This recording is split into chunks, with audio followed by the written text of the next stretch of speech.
तो फिर वो जानना भी कहीं ना कहीं स्खलित है। कहीं ना कहीं उस आत्मज्ञान में दूषण अवश्य है, जिसके कारण आपके अंदर सम्यक के अंग प्रकट नहीं हो पा रहे। क्योंकि अगर आप सम्यक दृष्टि बन जाए तो फिर वो आत्मज्ञान भी सच्चा होगा और वो अंग भी आपके जीवन में प्रकट होंगे।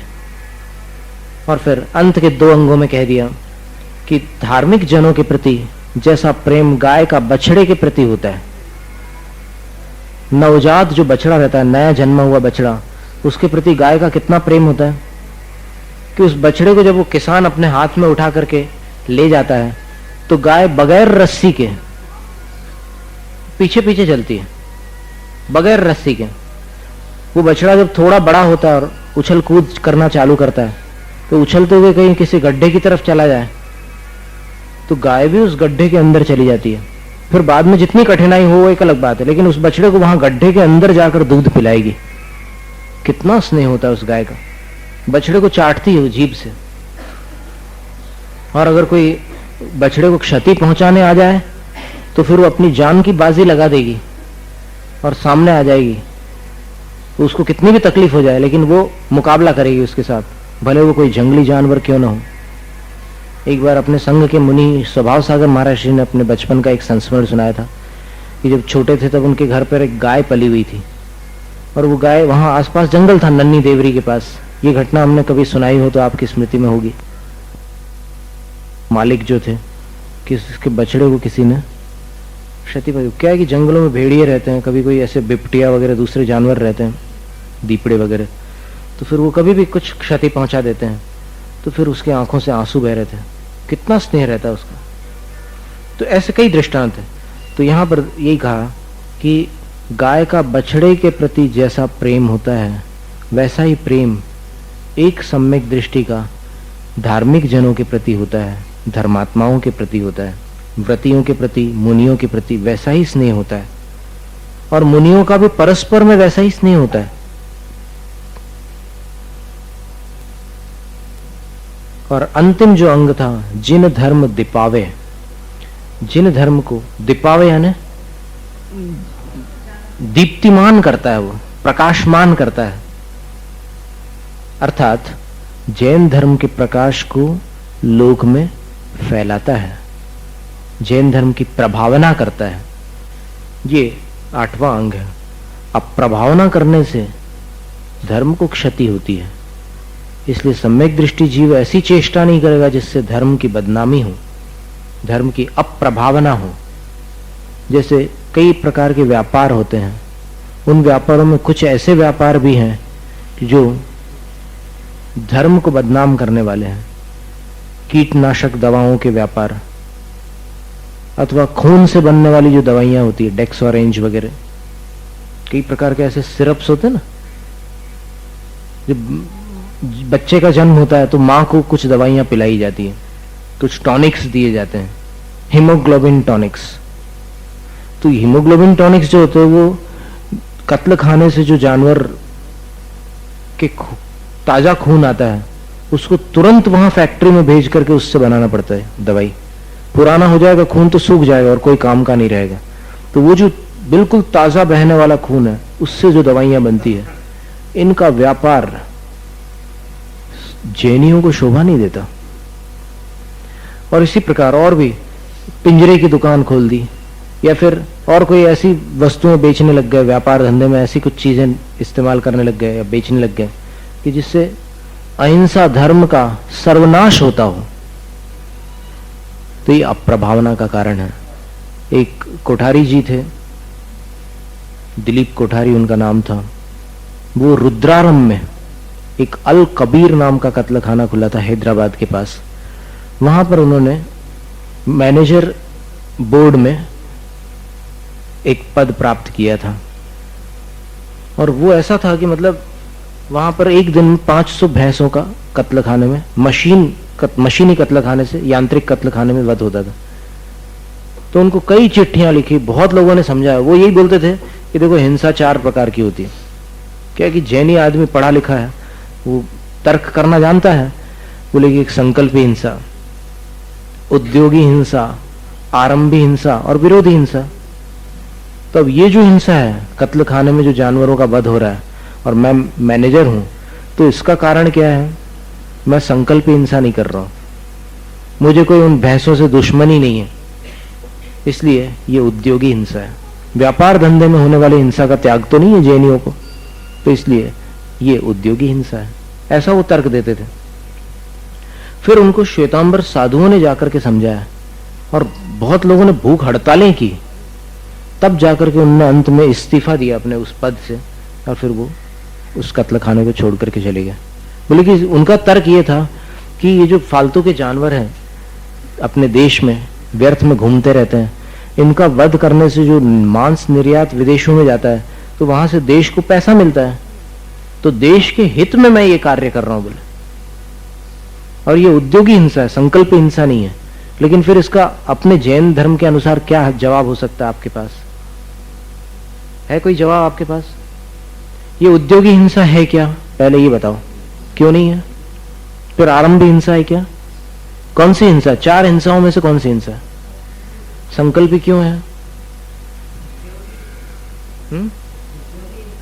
उद्योगी हिंसा ही है। उसका सीधा सरल जवाब यह है कि आदिनाथ भगवान ने जो उद्योग और जो आरंभ बताए थे, उसमें उन्होंने कत्ल खाने का वर्णन नहीं किया था। कत्ल खाना मनुष्य ने अपने संकल्प से बनाया है। आ रहा है समझ में? क्या किसी भी तीर्थंकर ने इसका उपदेश दिया क्या? देखो, उन्होंने उद्योग भी बताया और आरंभ भी बताए थे कि नहीं? केवल ज्ञान के पहले, हाँ, केवल ज्ञान के बाद नहीं। केवल ज्ञान के बाद तो उन्होंने मुनि और श्रावक धर्म बताया था, लेकिन केवल ज्ञान के पहले जब राजा थे तब उन्होंने प्रजा को बताया था कि नहीं? क्या क्या बताया था? असी, मशी, कृषि, वाणिज्य, शिल्प, विद्या, ये सारी बातें सिखलाई थी। तो इसमें कत्ल खाना कहां सिखाया उन्होंने? नहीं सिखाया। तो कत्ल खाने को मनुष्य ने अपनी इच्छा से, अपने संकल्प से बनाया कि नहीं? तो अगर मनुष्य ने अपने संकल्प से वो चीज बनाई है तो कौन सी हिंसा होगी? संकल्प हिंसा। तो इस तरह धर्म की अप्रभावना न करने से भी प्रभावना की रक्षा होती है। भले आप बड़ी भारी प्रभावना नहीं कर सकते, लेकिन अप्रभावना तो नहीं करना चाहिए। कई ऐसे केसेस आते हैं कि जिससे जैन धर्म बदनाम हो जाता है। पहले तो क्या था कि जैन अगर कोई गवाही दे दे, पंडित गोपाल दास बरैया जी के समय में, तो फिर उसको फाइनल माना जाता था। बोलते थे कि नहीं, ये कभी झूठ नहीं बोल सकता। जैन लोग सच्चे होते हैं, ईमानदार होते हैं। जैनी और बनिया, इन दोनों में बहुत अंतर है। जैनी बनिया नहीं होता, बोलने में वाणियां बोलते हैं सब, लेकिन वास्तव में वो जो बनिया वृत्ति होती है, 2 के 4 करने की हर समय भावना रखना, वो भावना जैनी में नहीं होती। जैनी न्यायोचित मार्ग से धनोपार्जन करेगा, अनीति का आलंबन नहीं लेगा। ये स्थिति थी पहले। अदालत में अगर कोई जैनी कुछ बोल दे तो फिर उसकी बात को अंत में सत्य माना जाता था, और बाकी लोगों को उधर हाथ रखाए जाते थे, कुरान पर, गीता पर, सब जगह। और जैन अगर बोल दे कुछ तो, और आज अगर जैन कुछ बोले तो फिर उसकी 10 बार परीक्षा करेंगे, क्रॉस क्वेश्चनिंग और क्रॉस क्वेश्चनिंग करेंगे। ये जैनी, अरे ये तो खतरनाक आदमी आया। तो इतना बदनामी कैसे हो गई जैन धर्म की? 50 साल में ये हालत हो गई। 50 साल पहले जैनी की बात को एकदम सच माना जाता था, और 50 साल बाद जैनी की बात को सबसे सफेद झूठ माना जाता है। क्या कारण? तो ऐसी अप्रभावना नहीं करना चाहिए। फिर 8 प्रकार के मद छोड़ने योग्य, इसकी चर्चा अपन फिर करते हैं। 8 अंगों की चर्चा पूर्ण हुई, और अपने शरीर के जो अंग है तो उसके हिसाब से उपगुहन अंग आदि जो अंग है उनके अंग बतला देंगे अपन। वैसे पहले आपने सुन लिया, देखा जाएगा। तप को मद न मद जु प्रभुता को, करे न सो निज जाने, मद धारे तो यही दोष वसु, समकित को मल ठाने, कुगुरु कुदेव को वृष सेवक की, नहीं प्रशंस उचरे हैं, जिन मुनि जिन श्रुत बिन कुगुरादिक, तिन्हें न नमन करे हैं। 8 अंगों की चर्चा में अंत के जो 2 अंग हैं उनमें एक वात्सल्य और एक प्रभावना है। वात्सल्य अंग में विष्णु कुमार मुनि की कथा प्रसिद्ध है कि विष्णु कुमार मुनि ने अपने ध्यान, शुद्धोपयोग और साधना इनको गौण करके 500 मुनियों पर आए हुए 700 मुनियों पर आए हुए उपसर्ग को अपनी विक्रिया रिद्धि के बल से दूर किया था। तो उसमें मात्र वात्सल्य भाव प्रधान था।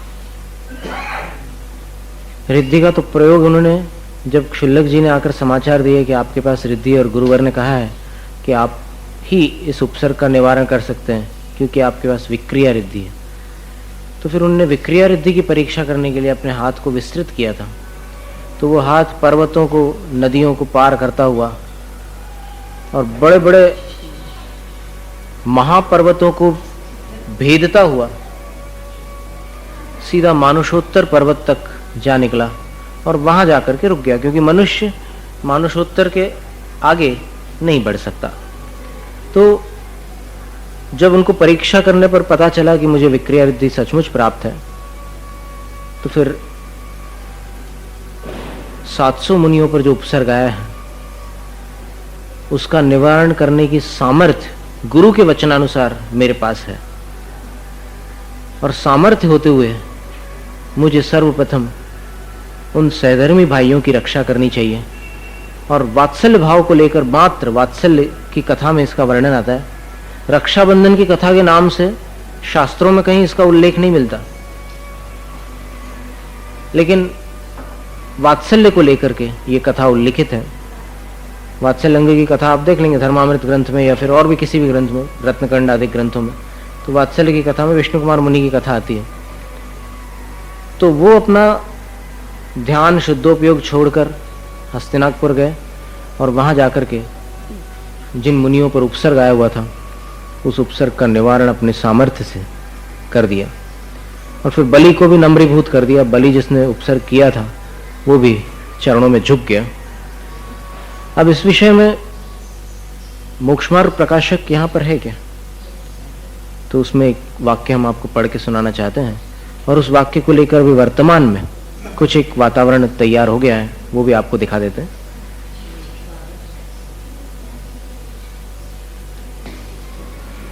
बहुरी प्रथमानुयोग विषय कोई धर्म बुद्धि तय अनुचित कार्य करें ताकि भी प्रशंसा करिए हैं। टोडरमल जी कह रहे हैं कि प्रथमानुयोग ग्रंथों में कभी कभी कहीं ऐसा वर्णन भी आता है कि उसकी भावना तो धार्मिक है, धर्म बुद्धि से वो कोई अनुचित कार्य कर रहा है, लेकिन उसकी भी प्रशंसा प्रथमानुयोग में होती है, की जाती है। जैसे विष्णु कुमार मुनि का उपसर्ग, मुनिन विष्णु कुमार, ठीक है, जैसे विष्णु कुमार मुनिन का उपसर्ग दूर किया सो धर्मानुराग ते किया, परंतु मुनि पद छाड़ी यहु कार्य करना योग्य न था। जाते ऐसा कार्य तो गृहस्थ धर्म विषय संभव है और गृहस्थ धर्म ते मुनि धर्म ऊंचा है, सो ऊंचा धर्म छोड़ी नीचा धर्म अंगीकार किया सो अयोग्य है, परंतु वात्सल्य अंग की प्रधानता करी विष्णु कुमार जी की प्रशंसा करी। इस छल करी औरनी को ऊंचा धर्म छोड़ी नीचा धर्म अंगीकार करना योग्य नहीं। अब यहां पर पंडित जी ने जो वाक्य लिखे हैं, ऐसे वाक्य अपने को कहीं किसी अन्य ग्रंथ में नहीं मिलने वाले, क्योंकि विष्णु कुमार मुनि की सर्वत्र प्रशंसा ही मिलेगी आपको। लेकिन पंडित जी क्या कह रहे हैं कि विष्णु कुमार मुनि ने अन्य मुनियों का उपसर्ग किया सो धर्मानुराग वश किया, और आगे लिखा है कि मुनि पद छोड़ यह कार्य करना योग्य न था, क्योंकि ऐसा कार्य तो गृहस्थ धर्म विषय संभव है और गृहस्थ धर्म ते मुनि धर्म ऊंचा है।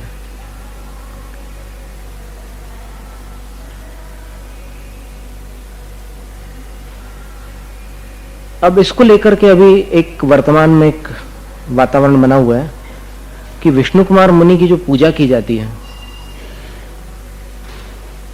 वो जो पूजा है कि उन्होंने अपनी विक्रिया रिद्धि से सब मुनियों का उपसर्ग दूर किया, वो वास्तव में योग्य नहीं है। क्योंकि टोडरमल जी ने कहा कि मुनिपद छोड़ करके अन्य मुनियों के उपसर्ग को दूर करना, ये माने ऊंची अवस्था से नीची अवस्था में आना है, और ऊपर से नीचे आना प्रशंसनीय नहीं है। ऐसा उनने तर्क देकर के अपनी बात कही है। और अंत में जो वाक्य लिखा है वो भी ये है कि इस छल करी औरनी को ऊंचा धर्म छोड़ी नीचा धर्म अंगीकार करना योग्य नहीं। ये तो उचित है, ये वाक्य तो ठीक है कि विष्णु कुमार मुनि की एक अलग हैसियत थी और उनकी एक अलग विशुद्धि थी, वो तद्भव मोक्षगामी थे।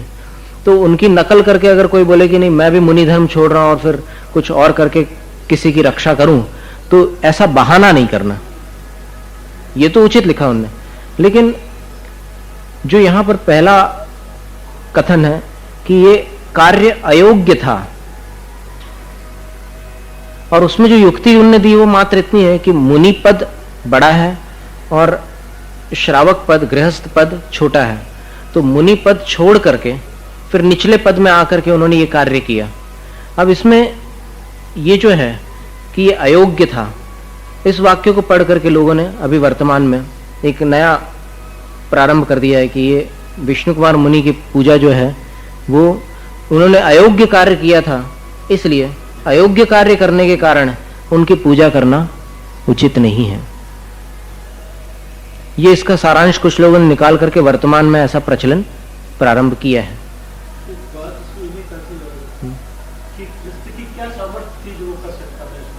ये तो हम बोलने वाले थे अभी, बिल्कुल ठीक है। जैसे टोडरमल जी पंडित जी ने लिखा है कि यह कार्य गृहस्थ के योग्य था। देखो क्या लिखा है कि जाते ऐसा कार्य तो गृहस्थ धर्म विषय संभव है,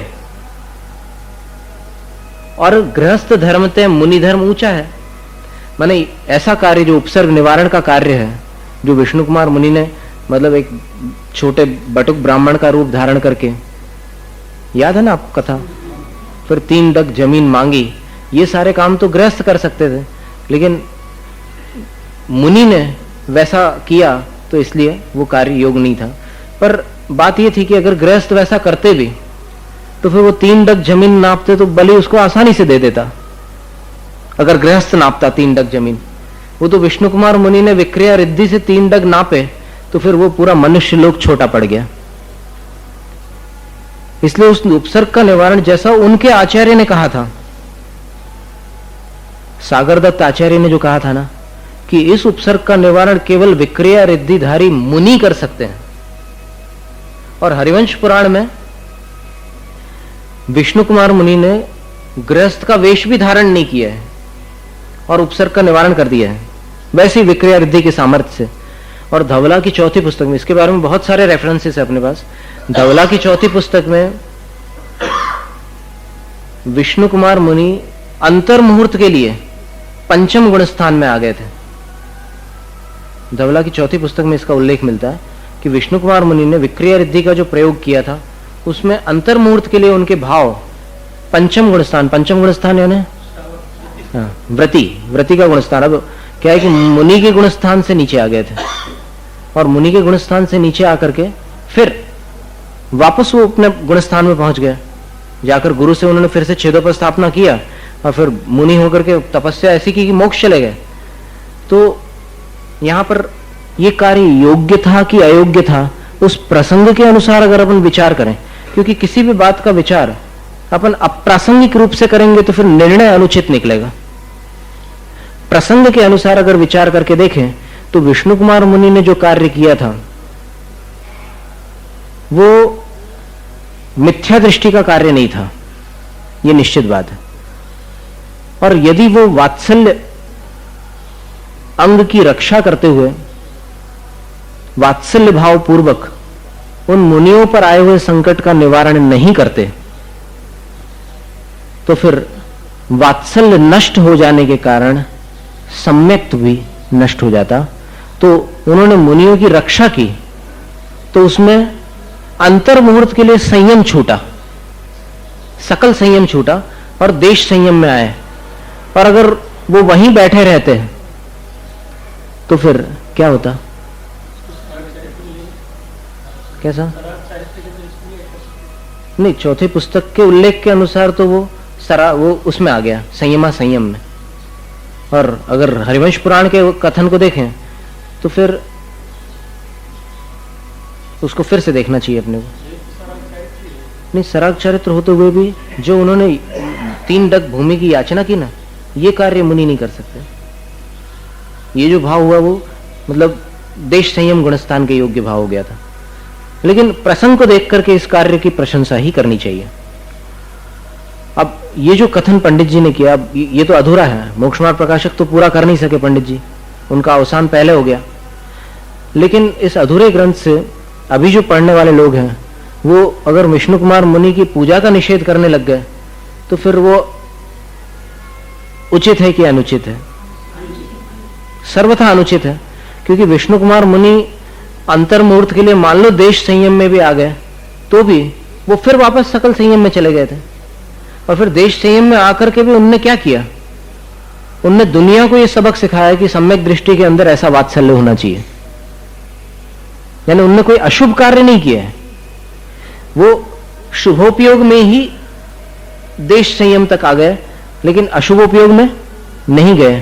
तो अशुभोपयोग में न जाने के कारण उनके उस कार्य को अपन उस प्रसंग के अनुसार विचार करने पर कदापि अनुचित नहीं कह सकते, अयोग्य नहीं कह सकते। उनने जो कार्य किया, अगर वो नहीं करते तो क्या होता? वात्सल्य रहता क्या उनके पास? देखो, इतने समाचार सुनने के बाद, और वो समाचार किन से सुना उन्होंने? क्षुल्लक जी से। क्षुल्लक जी कहां से आए?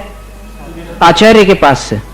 तो अगर आचार्य के पास से आए हुए क्षुल्लक के मुख से समाचार सुनकर, और वो भी समाचार कैसा समाचार? एक विशेष समाचार। समाचार इतना मात्र नहीं था कि मुनियों पर उपसर्ग हो रहा है, समाचार इसके कुछ आगे भी था। आगे क्या समाचार था? कि उस उपसर्ग का निवारण विक्रिया रिद्धिधारी साधु द्वारा ही हो सकता है, ये और था आगे जुड़ा हुआ। और इसके बाद अंत में क्या बात थी? कि वो विक्रिया रिद्धि आपके पास है। 3 बातें हो गई। उपसर्ग हो रहा है, निवारण ऐसे हो सकता है, और निवारक आप हैं। तो कैसे अनुचित किया उन्होंने कोई कार्य? तो उन्होंने फिर जो कार्य अगर नहीं करते तो फिर वात्सल्य अंग नष्ट हो जाता, क्योंकि जिसके अंदर वात्सल्य होगा वो रह नहीं सकता बैठ करके वहां पर। इतनी क्षमता होते हुए चुपचाप बैठेगा क्या वो? अगर यहां पर आपकी धनलक्ष्मी में कोई इतना सामर्थ्यवान है कि वो 3 लोगों को अकेले संभाल सकता है, और मंदिर में 2 लोग चोरी करने आते हैं,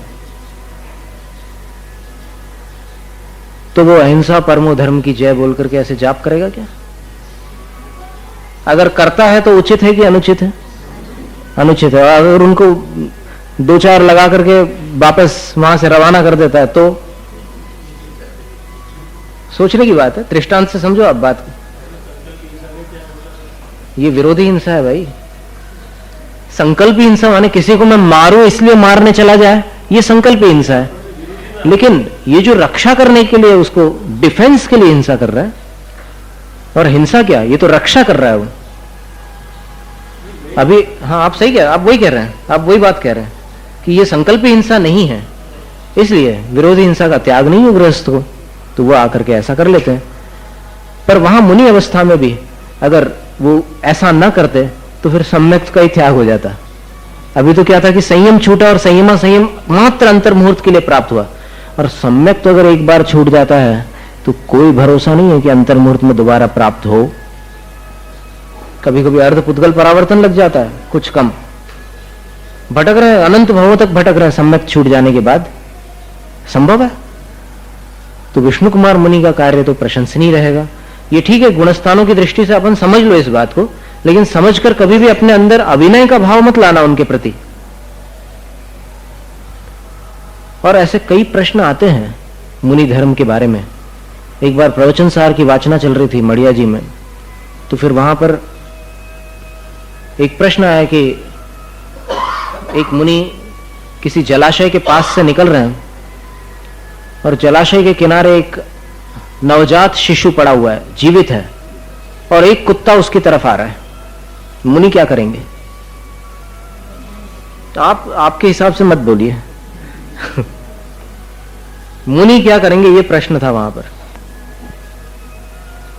यदि मुनि शुद्धोपयोग में लीन है तब कोई प्रश्न नहीं है, उनके लिए शत्रु मित्र एक समान है, उनको किसी से कोई लेना देना नहीं है, वो सक्रिय करुणा में भी तत्पर नहीं होंगे। प्राणी मात्र के प्रति एक सहज अंतरंग में जो करुणा का प्रवाह चलता रहता है, वो राग रहित उस करुणा की परिणति में रह सकते हैं। लेकिन अगर शुभोपयोगी मुनि है तो किसी कुत्ते को एक मानव के बालक की तरफ आता हुआ देखकर उनके अंदर करुणा उत्पन्न होना निश्चित है। ऐसा कैसे हो सकता है कि बच्चे को कुत्ता खाने आ रहा है, काटने आ रहा है, और मुनि उसको देखते हुए करुणा भाव को प्राप्त न हो? निश्चित ही उनके अंदर करुणा आएगी, पर करुणा आने के पश्चात वो क्या करेंगे?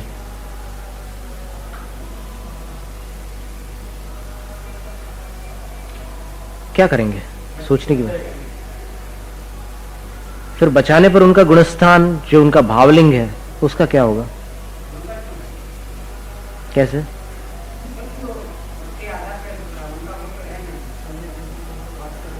नहीं, सम्यक दर्शन तो बराबर है उनके पास, सम्यक ज्ञान है, पर जो सम्यक चारित्र मुनि अवस्था वाली बात है उसका क्या होगा?